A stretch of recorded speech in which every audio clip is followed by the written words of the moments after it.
Nos módulos anteriores, estivemos às voltas da pergunta: o que é conhecimento? Partimos de situações intuitivas, dos nossos usos comuns, a fim de determinarmos quais são as condições de atribuição de conhecimento. Nesse sentido, vimos que o conceito de conhecimento possui três constituintes: crença, verdade e justificação.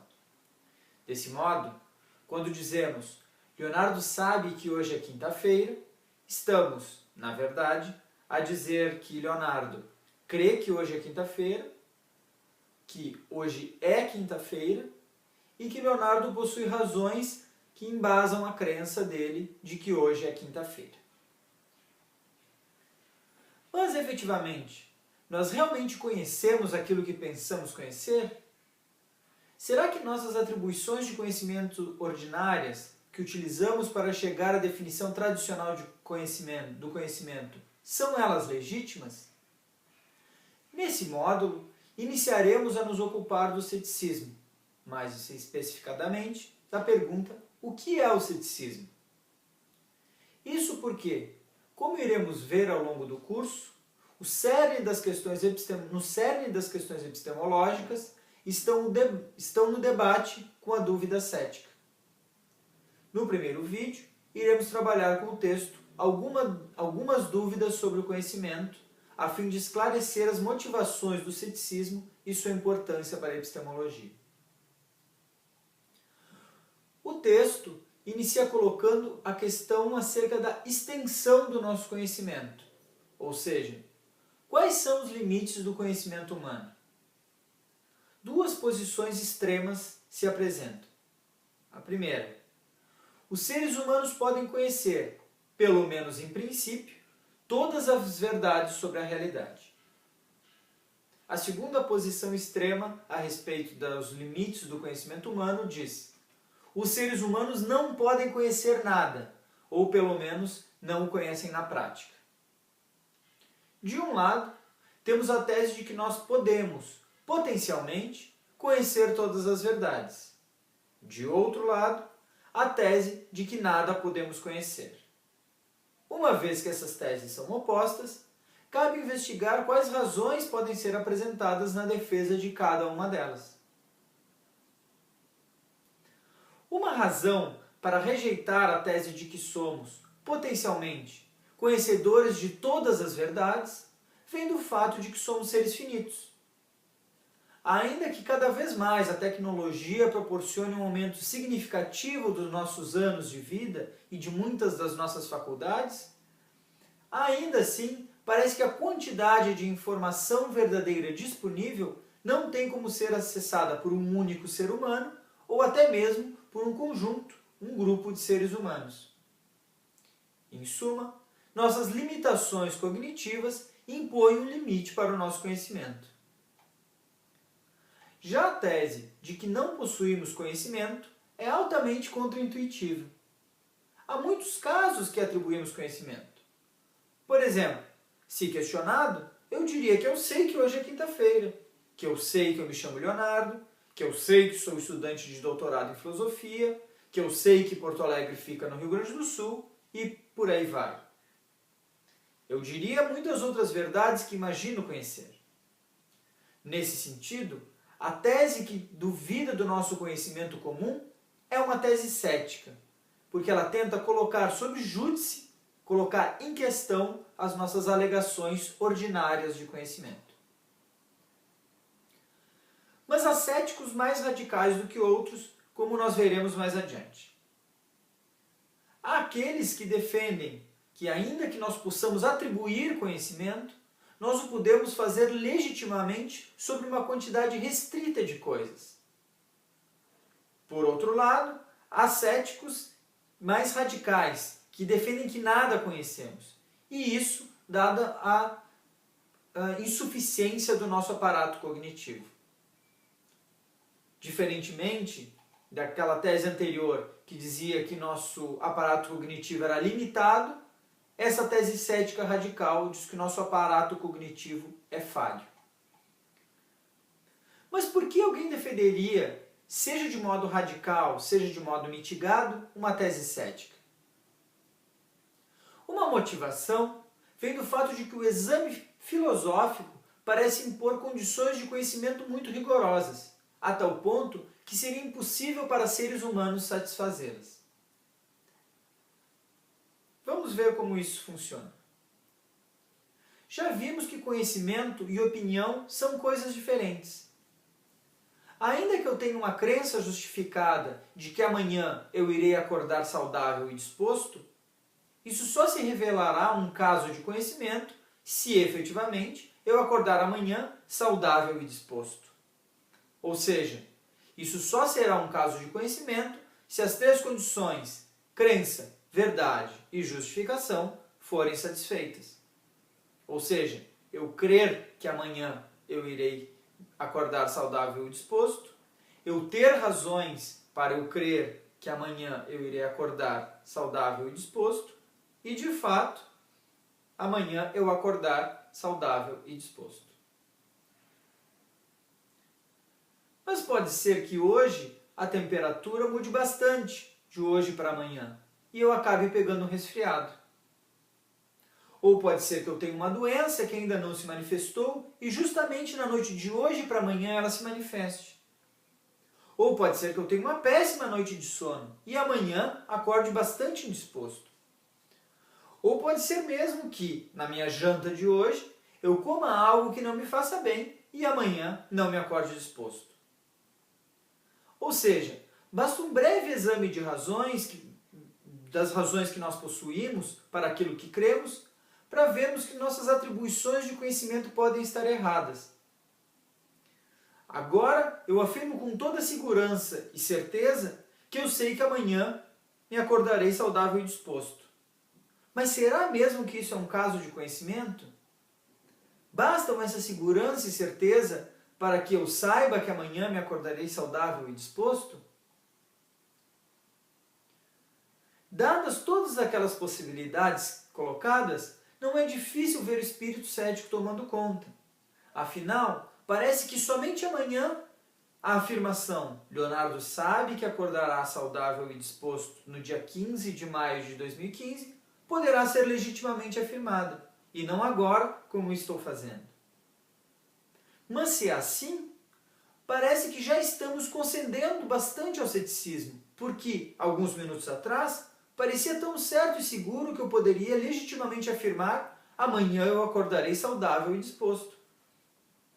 Nós podemos generalizar esse argumento, pensando que uma série de proposições ordinárias que nós afirmamos e que alegamos conhecer, nós possuímos uma série de razões que nós não sequer refletimos e que a dúvida cética mina a nossa possibilidade de conhecê-las. Esse exemplo fica ainda mais dramático quando contrastamos alegações de conhecimento que civilizações passadas afirmavam, mas que mostraram-se falsas. Hoje podemos até zombar de explicações míticas para mudanças de estações ou de alegações da medicina medieval acerca do estado da saúde de pessoas. Mas o fato é que se hoje, olhando para o passado, afirmamos que tais alegações eram falsas, como podemos alegar que sabemos alguma coisa? Isso parece fazer com que as condições para que tenhamos conhecimento legítimo e não conhecimento aparente sejam muito difíceis. Foi pensando nesses problemas que alguns filósofos propuseram a certeza como uma condição para o conhecimento. Ou seja, a certeza, além da crença verdadeira, justificada que o sujeito precisaria ter.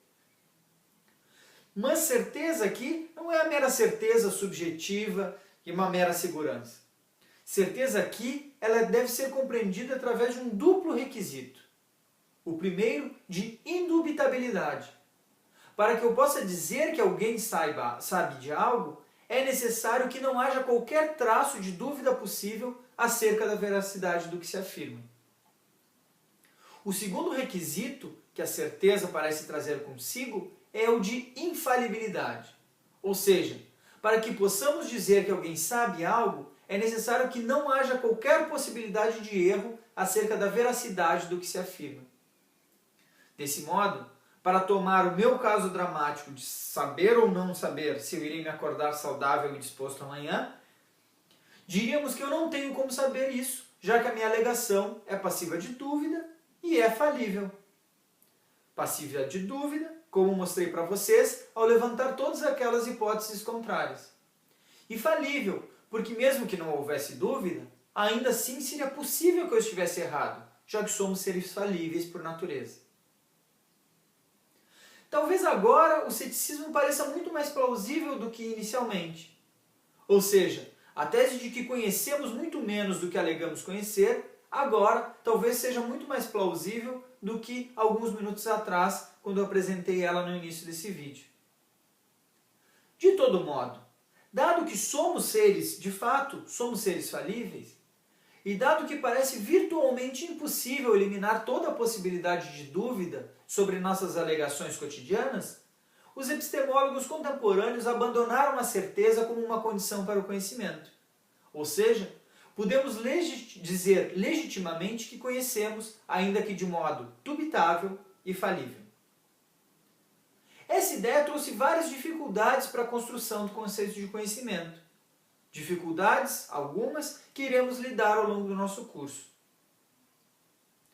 Por ora, cabe dizer que, se não estamos dispostos a nos tornarmos céticos, precisamos encontrar um modo de defender uma alegação tal como: Leonardo sabe que acordará saudável e disposto no dia 15 de maio de 2015. Afinal, como vimos, se elevarmos excessivamente os padrões para que alegações de conhecimento sejam legítimas, então o ceticismo se impõe. Estivemos até agora a falar sobre ceticismo, mas efetivamente, o que é o ceticismo? Grosso modo, o ceticismo diz respeito à dúvida filosófica. Mas há uma diferença importante entre a dúvida cética, filosófica, e a dúvida ordinária. Isso porque, no caso das dúvidas céticas, elas parecem não possuir fim. Quando realizamos indagações ordinárias, as dúvidas sempre podem ser removidas. Quando questionamos alegações, não estamos a duvidar se temos ou não conhecimento do mundo, mas pelo contrário, esperamos uma resposta verdadeira para que possamos atingir alguma posição epistêmica privilegiada. Já quando falamos na dúvida cética, estamos falando de um outro tipo de dúvida. Um tipo de dúvida que quer minar a ideia de que nós temos conhecimento sobre o mundo. Quando falamos em ceticismo filosófico, podemos pensar em dois tipos de ceticismo. Um ceticismo global e um ceticismo parcial. O ceticismo global nega a existência de qualquer conhecimento humano, e ele será o objeto dos nossos estudos nos próximos módulos. Já o ceticismo parcial nega a existência de algum ou alguns tipos particulares de conhecimento. Por exemplo, podemos negar que alguém possa conhecer proposições acerca do futuro. Como, por exemplo, eu sei que amanhã me acordarei disposto e saudável. Ou também podemos negar que alguém possa conhecer proposições acerca do passado, como, por exemplo, a filosofia nasceu há cerca de 2.500 anos atrás. Também podemos ser céticos acerca de proposições que afirmam a existência de Deus. E por aí vai. O fato é que, de um lado, nós possuímos uma dúvida localizada sobre um determinado campo de questões, e de outro, sobre todo o conhecimento humano. É isso que distingue o ceticismo global do ceticismo parcial. O ceticismo é uma doutrina que perpassou toda a história da filosofia. Os historiadores consideram Pirro de Elis o grande fundador do ceticismo. Pirro, assim como Sócrates, nada escreveu. Na verdade, tanto Pirro quanto Sócrates podem ser considerados expoentes de posições céticas, ainda que posições distintas. Pirro, porque defendia a impossibilidade de conhecermos a natureza das coisas. Sócrates, porque defendia a alegação sei que nada sei. Na verdade, frente à alegação de que podemos conhecer, três atitudes se colocam. A primeira, ou nós de fato podemos conhecer, a segunda, ou nós não podemos conhecer, ou seja, é uma posição que nega o conhecimento, e uma terceira posição que diz que podemos suspender a nossa atitude se podemos ou não podemos conhecer. Algo muito próximo do que nós havíamos visto com relação à crença, que nós podemos possuir pelo menos 3 atitudes doxásticas: crer, descrer ou suspender o juízo. Aqui vale o mesmo. Nós podemos afirmar que conhecemos, nós podemos negar que conhecemos, ou nós podemos suspender o juízo sobre se nós conhecemos ou se nós não podemos conhecer. A posição comum, a grande maioria dos epistemólogos que os epistemólogos adotam, é de que sim, nós podemos conhecer. Já a posição socrática, também chamada de ceticismo acadêmico, é de que nós não podemos conhecer, ou melhor, que nós só podemos conhecer, que nós só podemos saber que não podemos saber. A última posição corresponde ao ceticismo pirrônico, que enfatiza a suspensão de juízo, pois vê argumentos pró e contra com igual peso e valor sobre todos os assuntos, e assim recusam-se em aceitar conclusões por falta de razões suficientes. Ainda que os epistemólogos adotem uma posição anticética, isso não quer dizer que o ceticismo não tenha um valor bastante importante nas doutrinas epistemológicas. Eu cito um trecho do nosso texto.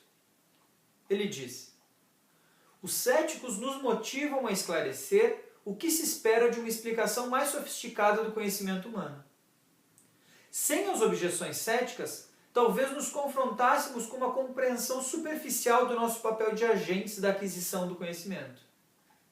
Os céticos propõem algumas questões difíceis de responder e, assim, levaram os filósofos a rever de modo significativo suas ideias acerca dos métodos aceitáveis de aquisição do conhecimento. Fim de citação. Com isso, podemos ver que os argumentos céticos desempenham um papel fundamental em qualquer teoria epistemológica, já que eles motivam para uma complexificação dos argumentos empreendidos. Além disso, tais argumentos também são benéficos porque nos afastam do dogmatismo. É bom nos lembrar que uma postura dogmática diz respeito a se recusar a realizar um exame cuidadoso e imparcial das ideias. E, além disso, a postura dogmática é aquela que declara que as ideias são verdadeiras ou falsas sem ter razões, ou seja, sem argumentar por que as ideias defendidas ou criticadas são verdadeiras ou falsas. Desse modo, uma atitude cética é fundamental para revisarmos as nossas crenças, observando o mundo à nossa volta e buscando mais razões para fundamentar aquilo que defendemos ou para abandonar as crenças que se mostram falsas. Ou seja, o ceticismo é sim um remédio contra o dogmatismo. Como dissemos anteriormente, alguns epistemólogos buscaram na condição de certeza, compreendida como indubitabilidade e infalibilidade, aquilo que era necessário para afastar as hipóteses céticas.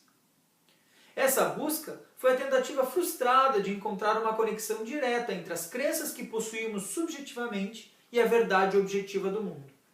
Em nosso curso, mais adiante, veremos mais de perto os motivos que fazem com que esse projeto seja falho. Por ora, cabe notar que a epistemologia contemporânea defende um conceito de conhecimento mais mundano, pautado na possibilidade da dúvida e na falibilidade das nossas faculdades cognitivas.